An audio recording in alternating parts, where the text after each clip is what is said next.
புனிதங்களால் நிறைந்த அருள்மிகு துல்ஹிஜா மாதத்தின் 4வது வெள்ளிக்கிழமை இரவு இன்று மஹரிப் தொழுகையுடன் நம்மிடத்தில் வருகிறது.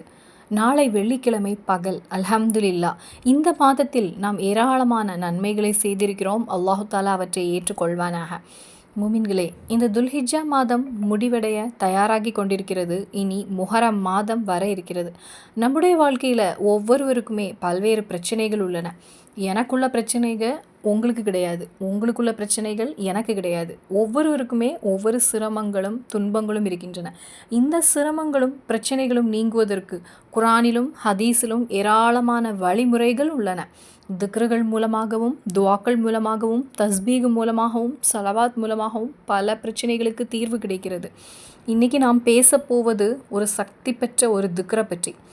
இந்த ஒரு திக்ர் ஏறக்குறைய 5 பெரிய பிரச்சனைகளுக்கு தீர்வாக அமைகிறது. அதே போல அல்லாஹ்வின் அருளையும் ரஹமத்தையும் பரக்கத்தையும் பெறுவதற்கு காரணமாக இருக்கக்கூடிய ஒரு மகத்தான திக்ர் ஆகும்.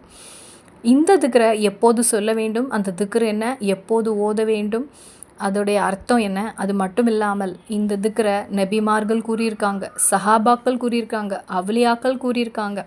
தங்களின் வாழ்வையில் தொடர்ந்து அவங்க ஓதி வந்திருக்காங்க. எல்லா மகத்தானவர்களும் தங்களுடைய வாழ்வில் நிலை நிறுத்திய ஒரு வாக்கியம்தான் இந்த ஒரு திக்ர். அப்படியானால் அந்த திக்ர் என்ன என்பதை விரிவாக கேட்போம் இன்ஷா அல்லாஹ். இன்றைய தினம் முதல் நாமும் அதை ஓதி அதனுடைய பலன்களை அனுபவிப்போம். அல்லாஹு தாலா அதற்கு தௌஃபீக் வழங்குவானாக. நேரடியாக வீடியோருக்கு செல்லலாம். அஸ்ஸலாமு அலைக்கும் வரஹ்மத்துல்லாஹி வபரகாத்துஹு. பிஸ்மில்லாஹ் வல்ஹம்துலில்லாஹ் ஸலாத்து வஸ்ஸலாமு அலா ரசூலில்லாஹ். அன்பு நிறைந்த மோமின்களே, அல்லாஹு தாலா நமக்கு எல்லாருக்குமே ஆஃபியத்தும் ஆரோக்கியமும் கொண்ட நீண்ட ஆயுளை வழங்கி அருள் புரிவானாக. வாழ்க்கையில் எல்லா துறைகளிலும் அல்லாஹு தாலா நமக்கு வெற்றியை அளிப்பானாக. நோய்களால் பாதிக்கப்பட்டு மருத்துவமனைகளிலும் வீடுகளில் இருக்கும் அனைவருக்கும் இறைவன் ஷிஃபா வழங்கி அருள் புரிவானாக. ஆமீன் யா ரப்பல் ஆலமீன். மோமின்களே, புனிதமான துல்ஹிஜா மாதத்தின் 4வது வெள்ளிக்கிழமை இரவு இன்னைக்கு மஹரிப் தொழுகையுடன் நம்மிடத்தில் வருகிறது. அல்ஹம்துலில்லாஹ். இந்த ஒரு மாதத்தில் நம்ம எத்தனையோ நன்மைகளை செய்திருக்கிறோம், அப்படிதானே? நம்மில் பலர் ஹஜ்ஜுக்கு சென்றிருக்காங்க. அல்லாஹ் தாலா அனைத்து ஹாஜிகளின் ஹஜ்ஜையும் உம்ராவையும் ஜியாரத்தையும் ஏற்றுக்கொள்வானாக. ஆமீன். அதே போல் குர்பானி அமல்களிலும் பங்கேற்றிருக்கோம். அல்லாஹ் தாலா அதையும் ஏற்றுக்கொள்வானாக.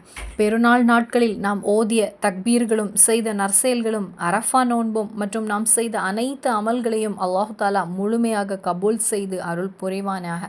ஆமீன் யா ரப்பல் ஆலமீன். மூமின்களே, இந்த ஹஜ் மாதத்தில் உலக மூமின்கள் அனைவராலும் அதிகமாக நினைவு கூறப்படக்கூடிய ஒரு நபி இருக்கிறாங்க. அவங்க தான் மகத்தான இப்ராஹிம் நபி அலைஹிஸ்ஸலாம்.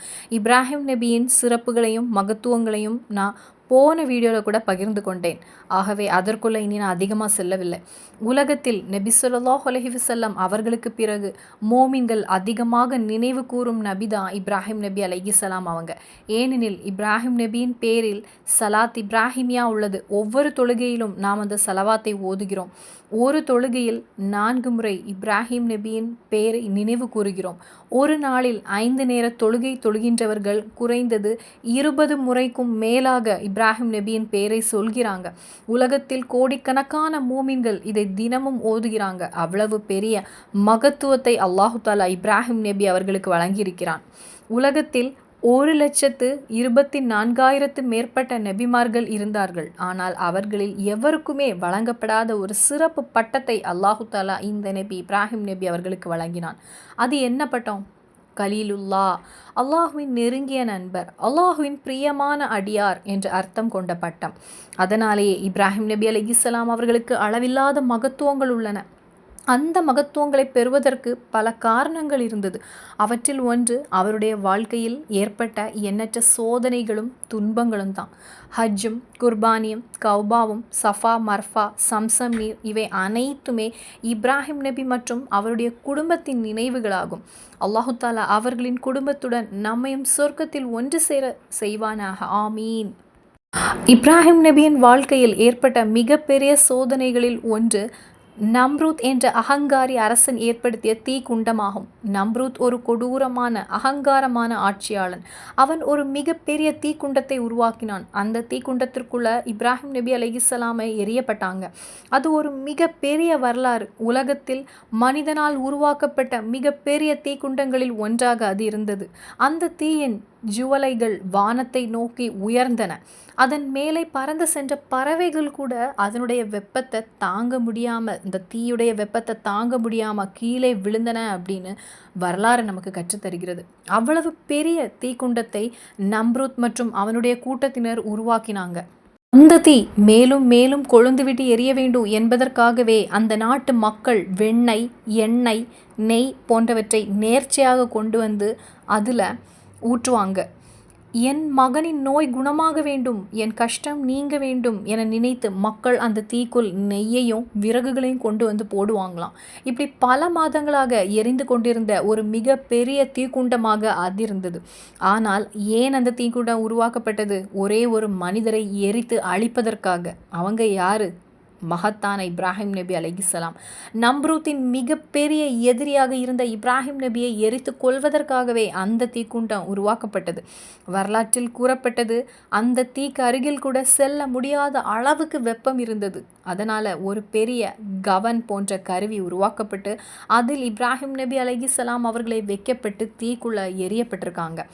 அப்படி அந்த மிகப்பெரிய தீக்குண்டத்துக்குள்ள இப்ராஹிம் நபி அலைஹிஸ்ஸலாம் எரியப்பட்ட நேரத்தில் தான் ஒரு அதிசயம் நிகழ்ந்தது. இப்ராஹிம் நபி அலைஹிஸ்ஸலாம் அல்லாஹ் ஒருவனே இறைவன், நான் அல்லாஹுவின் தூதன் என்று அறிவித்ததற்கு நாடெங்கும் அவருக்கு எதிராக மக்கள் திரண்டாங்க. அவரை கொன்றுவிட வேண்டும்னு எல்லாருமே முடிவு செய்தாங்க. பின்னர் அந்த கவனில் வைத்து அவரை தீக்குள்ள எறிந்தாங்க. அவர் தீக்குள் விழுந்த உடனேயே அல்லாஹு தாலா அந்த தீக்கு கட்டளையிட்டான், ஓ தீயே, இப்ராஹிம் என்னுடைய அடியான், அவன் என் கலீல், ஆகவே இப்ராஹிமுக்கு நீ குளிர்ச்சியாகவும் பாதுகாப்பாகவும் நீ மாறிவிடு அப்படின்னு.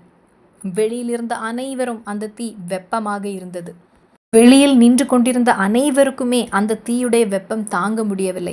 ஆனால் அதன் நடுவில் இருந்த இப்ராஹிம் நபி அலைஹிஸ்ஸலாம் அவர்களுக்கு எந்த வெப்பமுமே ஏற்படவில்லை. அவருடைய ஒரு முடிக்கு கூட எந்த பாதிப்புமே ஏற்படவில்லை. மாறாக அந்த தீக்குள் அவர் குளிர்ச்சியான ஒரு சூழ்நிலையை உணர்ந்தாங்களாம். அல்லாஹு தாலா அவருக்காக அந்த தீயை குளிர்ச்சியாக மாற்றிவிட்டான். அந்த நேரத்தில் பல மலக்குகள் வந்தாங்க. ஜிப்ரீல் அலைஹிஸ்ஸலாம், மீகாயில் அலைஹிஸ்ஸலாம், இஸ்ராஃபில் அலைஹிஸ்ஸலாம் உள்ளிட்ட மலக்குகள் வந்து உங்களுக்கு ஏதேனும் உதவி வேண்டுமா அப்படின்னு இப்ராஹிம் நபி அவர்களிடத்தில் கேட்டிருக்காங்க. அப்போது இப்ராஹிம் நபி அலைஹிஸ்ஸலாம் ஒரே ஒரு வார்த்தையை மட்டும் கூறினாங்க, வேண்டாம். அந்த நேரத்தில் அவர் கூறிய ஒரு மகத்தான ஒரு திக்ர் உள்ளது. அதை தான் இப்போது நம்ம பார்க்க போகிறோம். அதற்கு முன் ஒரு விஷயத்தை நினைவுபடுத்தி கொள்வோம். நம்மிடையே பல ஆலிம்கள் இருக்கிறாங்க. நம்மை விட முன்னர் வாழ்ந்த பல அவ்லியாக்களும் இருந்திருக்காங்க. இமாம் கசாலி, இமாம் நவவி, இமாம் ஷாஃபி, இமாம் மாலிக் ரஹமத்துல்லாஹி போன்ற மகத்தான இமாம்களும் இருந்திருக்காங்க. இவர்களின் வாழ்க்கை வரலாறுகளை ஆராய்ந்து பார்த்தால் அவர்கள் அனைவரும் அதிகமாக நாவால் ஓதிய ஒரே ஒரு திக்ரை நமக்கு பார்க்க முடிகிறது. அந்த அதிசயமான திக்ர் தான் இன்னைக்குள்ள திக்ர்.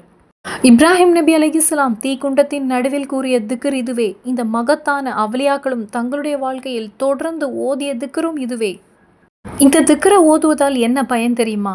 நம்முடைய வாழ்க்கையில் இஹ்லாஸ் அதிகரிக்கும், நம்முடைய குணநலன்கள் நல்லதாக மாறும், நம்முடைய இதயம் சுத்தமாகும், அல்லாஹுவின் மிகப்பெரிய கருணையும் ரஹமத்தும் தொடர்ந்து நமக்கு கிடைத்து கொண்டே இருக்கும்.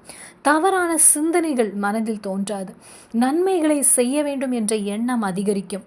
வாழ்க்கையில் ஏற்படக்கூடிய எந்த ஒரு கஷ்டத்திற்கும், சோதனைக்கும், பிரச்சனைக்கும் தீர்வாக அமையக்கூடிய ஒரு மகத்தான திக்ர் தான் இது. இம்மையிலும் மறுமையிலும் வெற்றி பெறுவதற்கு உதவக்கூடிய ஒரு மகத்தான வார்த்தை தான் இது. இதை முதல்ல சொன்னவர் யார் தெரியுமா? பதர் போரில் பங்கேற்ற பத்ரீன்கள் சொன்ன வார்த்தைகள் தான் இது. அவர்கள் போர்க்களத்தில் நின்றபோது உறக்க ஓதிய திக்ர் இது. இப்ராஹிம் நபி அலைஹிஸ்ஸலாம் கூறிய வார்த்தை இது. அவ்லியாக்கள் தொடர்ந்து ஓதிய வார்த்தை இது. மகத்தான இமாம் மாலிக் ரஹ்மத்துல்லா அவர்கள் அணிந்திருந்த மோதிரத்தில் கூட இந்த ஒரு வார்த்தை தான் எழுதப்பட்டிருந்தது.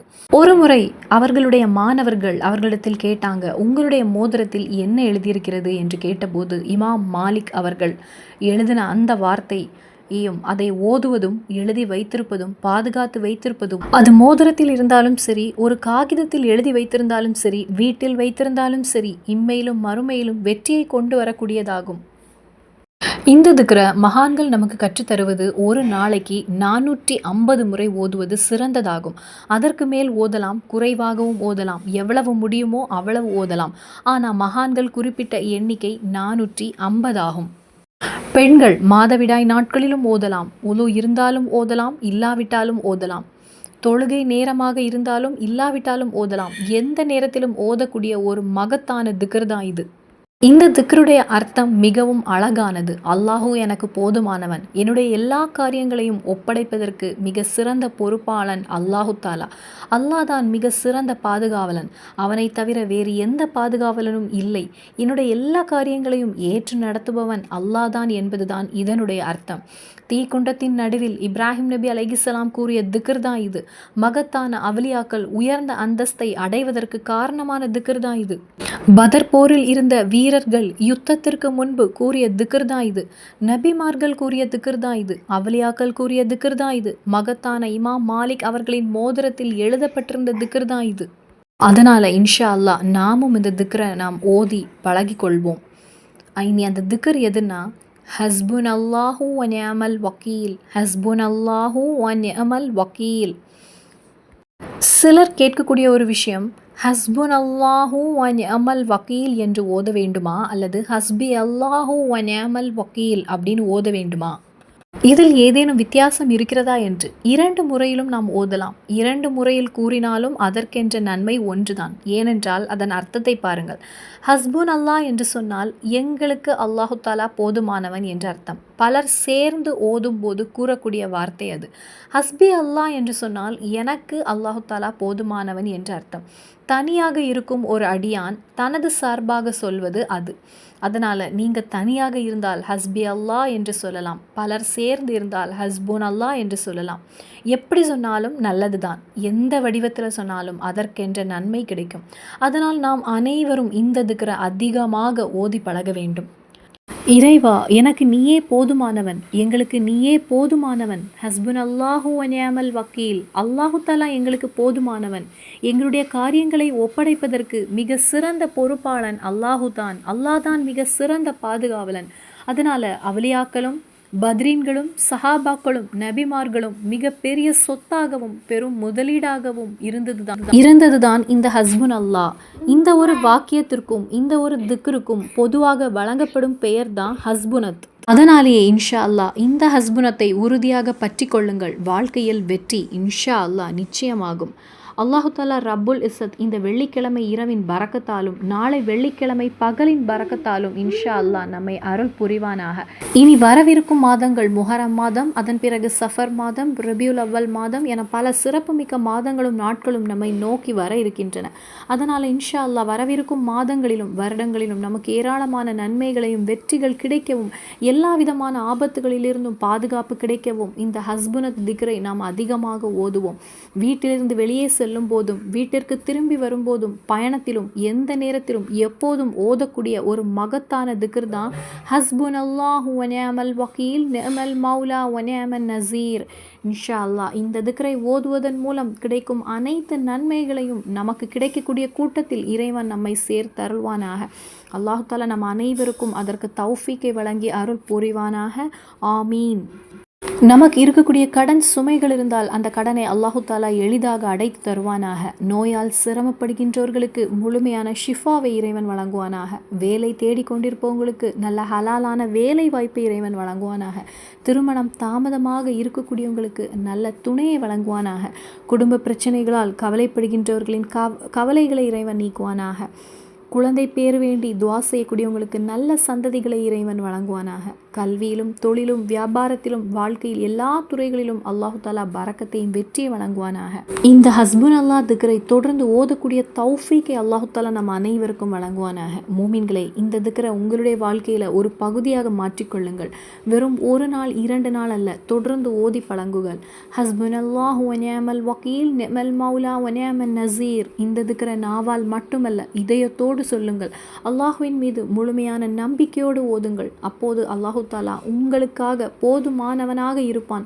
உங்கள் காரியங்களை அவனே பொறுப்பேற்று நடத்துவான். உங்கள் சிரமங்களுக்கு வழி திறந்து தருவான். உங்கள் வாழ்க்கையில் பரக்கத்தையும் நிம்மதியையும் அருளுவான். அல்லாஹு தாலா நாம் கூறியவற்றை ஏற்று அதன்படி அமல் செய்யக்கூடிய தௌஃபீக்கை நம் அனைவருக்கும் வழங்குவானாக. ஆமீன் யா ரப்பல் ஆலமீன். இன்னும் சந்திப்போம் வேறொரு வீடியோவில். அஸ்ஸலாமு அலைக்கும் வரஹ்மத்துல்லாஹி வபரகாத்துஹு.